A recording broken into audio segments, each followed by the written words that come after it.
Oi, pessoal, vamos agora dar continuidade aos nossos estudos de literatura. Nesse momento, nós vamos estudar a prosa romântica, com o romance urbano e o romance gótico. A gente já está há algum tempo distantes, mas vocês lembram de nas outras aulas que a gente já estudou o romantismo em outros gêneros. Nesse momento, a gente vai realmente dar continuidade com o romance urbano e o romance gótico. O romance urbano vai se diferir um pouquinho desse momento do movimento romântico, que é aquele movimento de idealização que nós estudamos, porque vai ser um romance que vai trazer algumas críticas da sociedade da época. O romance urbano foi um dos romances mais lidos no século XIX, certo? É urbano porque vai retratar os costumes e o dia a dia do público leitor da época. Traz também uma ausência de idealização da sociedade brasileira, por isso que eu dei aquela ressalva sobre, apesar de ser um romance do romantismo, ele não ser idealizado, já que o movimento romântico teve em sua primeira fase, uma idealização do Brasil e de tudo. Uma visão crítica da sociedade, esse romance urbano vai trazer. O cenário vai ser o Rio de Janeiro, cenário principal. E eu trouxe duas obras para a gente fazer uma análise, dois romances urbanos. Mas a gente também vai dar uma ênfase aqui em Lucília, só que não vai fazer a análise. Mas vamos analisar Memórias de um Sargento de Milícias, que é do Manuel Antônio de Almeida, e Senhora, de José de Alencar. Mas Lucília também é um romance urbano e foi produzido por José de Alencar, que é o grande nome do romantismo no Brasil. A gente estudou um pouquinho do José de Alencar lá no Romance Indianista, com algumas obras, e agora ele aparece no romance urbano.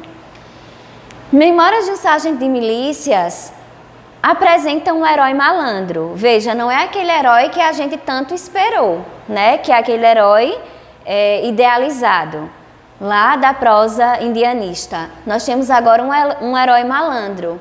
A classe apresentada aqui nesse romance é a classe popular do Rio de Janeiro. Não é a burguesia, a alta burguesia. Nós temos uma classe popular. A narrativa aparece aí de forma irônica e também humorada. Tem uns desvios, nos paradigmas do romance romântico, que são esses que a gente falou, uma classe popular ao invés de uma burguesia, uma narrativa irônica que traz uma visão crítica da sociedade, certo? E aí, por ter essas características diferentes do romance romântico, os críticos e pesquisadores taxaram Memórias de um Sargento de Milícias de uma prosa pré-realista.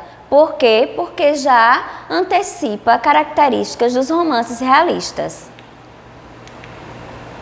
Vamos fazer uma análise de Memórias de um Sargento de Milícias. O espaço é um espaço suburbano, suburbano. São localidades marginalizadas. Apresenta aí uma vertente do romance de costumes. O romance de costumes é aquele que apresenta a forma que as pessoas da época se comportavam, os seus costumes, certo? Retrata a vida dos populares do Rio de Janeiro. E aí, mais uma vez, essa classe popular da época do Dom João VI.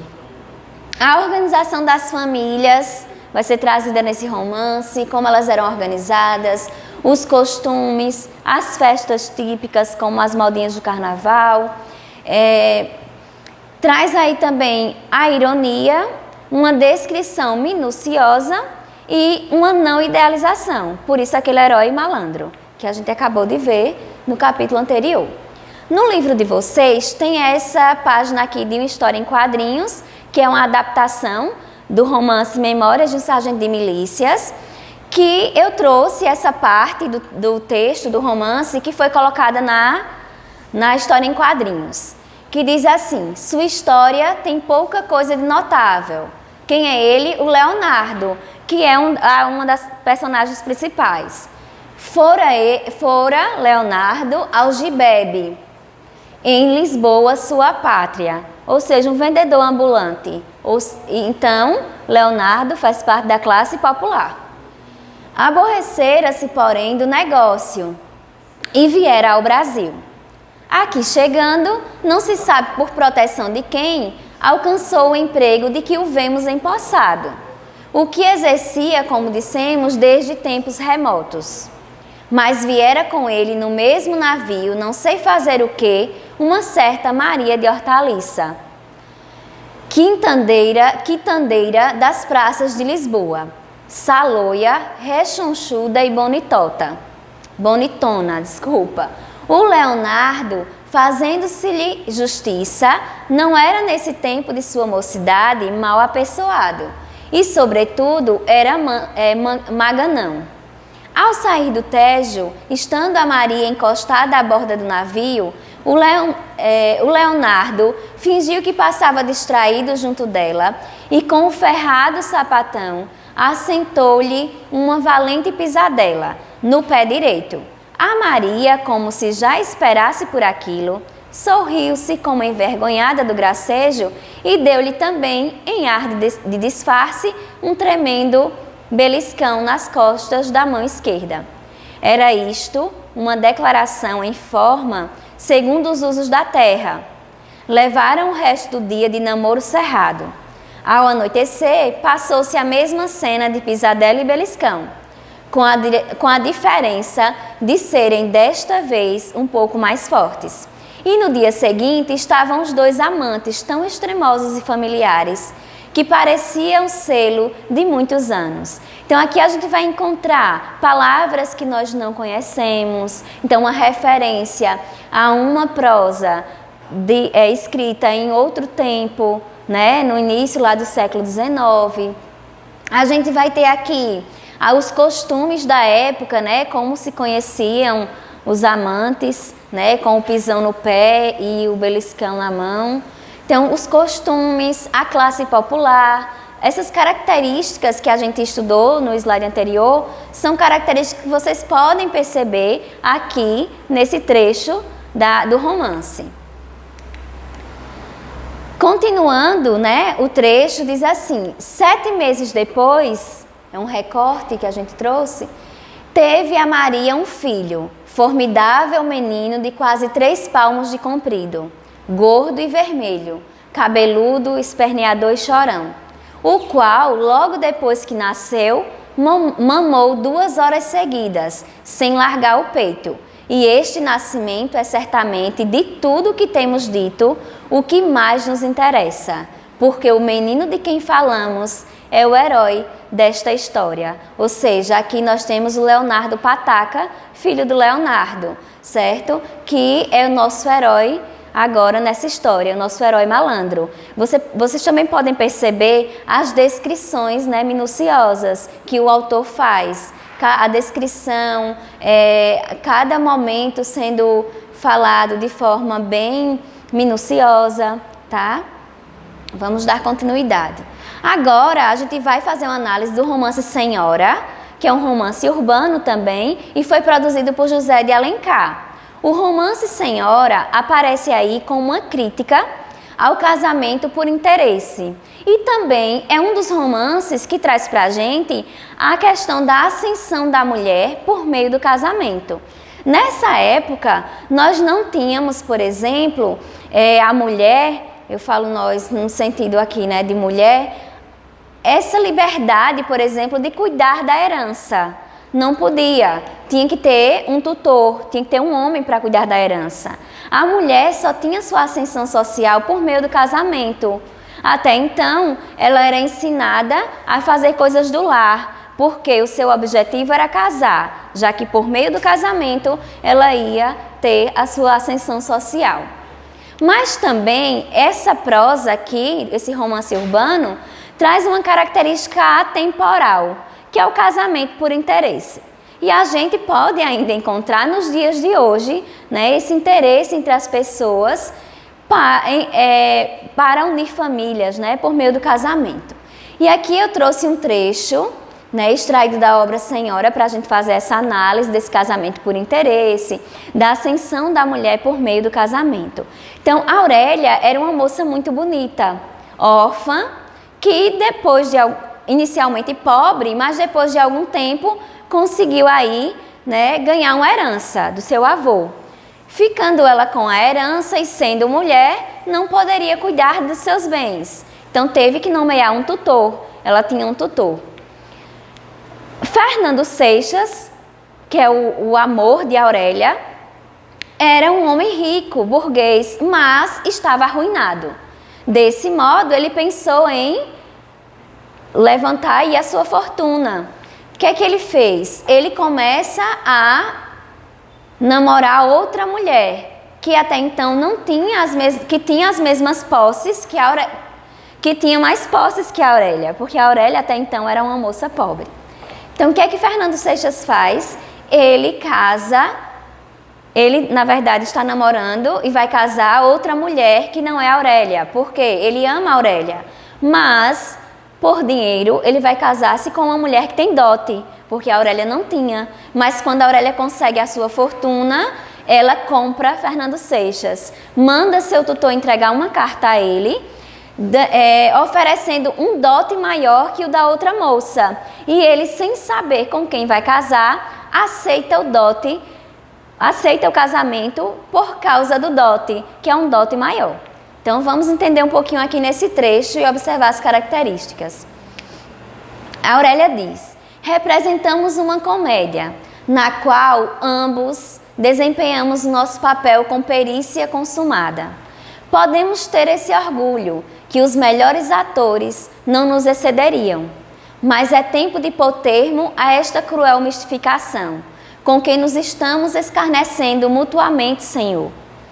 Entremos na realidade, por mais triste que ela seja, e resigne-se cada um ao que é. Eu, uma mulher traída, o Senhor, um homem vendido. Vendido? Exclamou Seixas, ferido dentro d'alma. Vendido, sim, não tem outro nome. Sou rica, muito rica, sou milionária. Precisava de um marido. Traste indispensável às mulheres honestas. O Senhor estava no mercado, comprei-o. Custou-me 100 mil cruzeiros. Foi barato, não se fez valer. Eu daria o dobro, o triplo, toda a minha riqueza por este momento. Então, além de amá-lo, ela tinha como comprá-lo. E se ele queria casar por dinheiro, ela pagaria muito mais que isso. Então, esse é o momento em que a gente percebe, né, esse casamento por interesse. E também essa ascensão da mulher por meio do casamento, essa obrigação em casar para ter ascensão. O nome do romance é Senhora, né, que é o nome dado às mulheres casadas. Na época dava-se esse nome, né? Senhora, dona. Então vamos continuar. Agora com outra vertente, né, desse momento aí da prosa romântica, que é o romance gótico.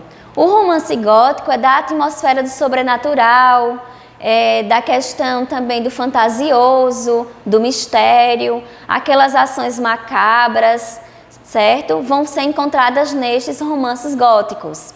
Nós vamos aqui dar ênfase ao Álvares de Azevedo, que é um dos escritores do romance gótico aqui no Brasil. Tá? Esse romance traz uma oposição aos valores da sociedade burguesa, porque vai trazer, né, coisas relacionadas ao que a gente chama de fugir às regras, aspectos fantasiosos, o satanismo, o mistério, o sonho, a loucura, situações macabras e misteriosas, forças sobrenaturais, e a linguagem aqui vai ser marcada por hipérboles e reticências.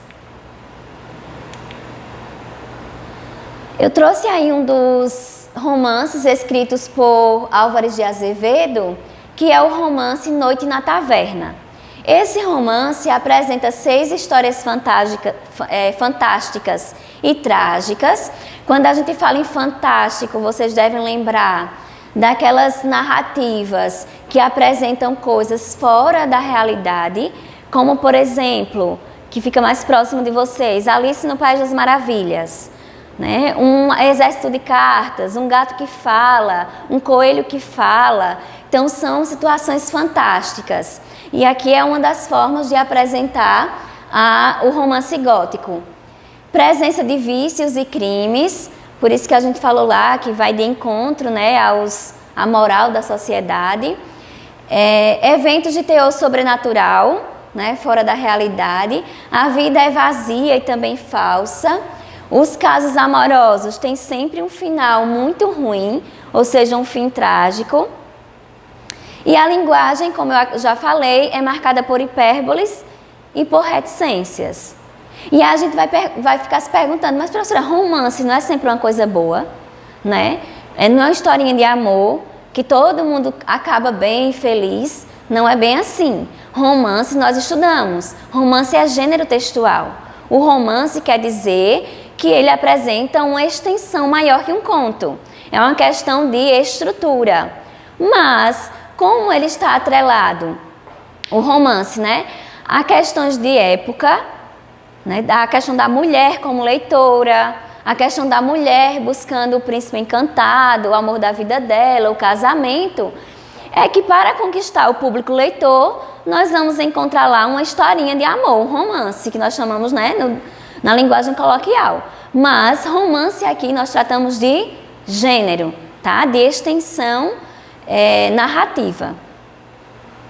Vamos continuar. Trouxe um exemplo de Noite na Taverna para que a gente tenha mais fique mais claro, na verdade, todas as características fiquem mais claras.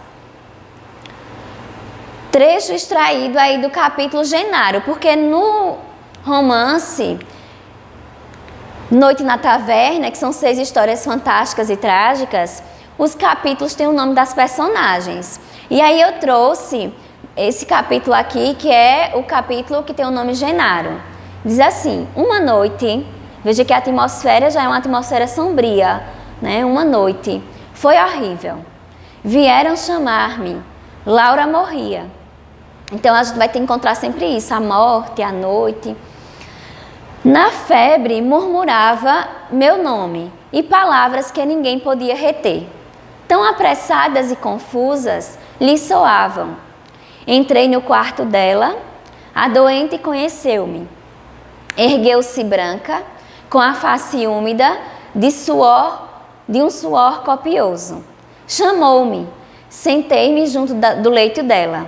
Apertou minha mão nas suas mãos frias e murmurou em meus ouvidos: Genaro, eu te perdoo tudo. Eras um infame, morrerei. Fui uma louca, morrerei por tua causa.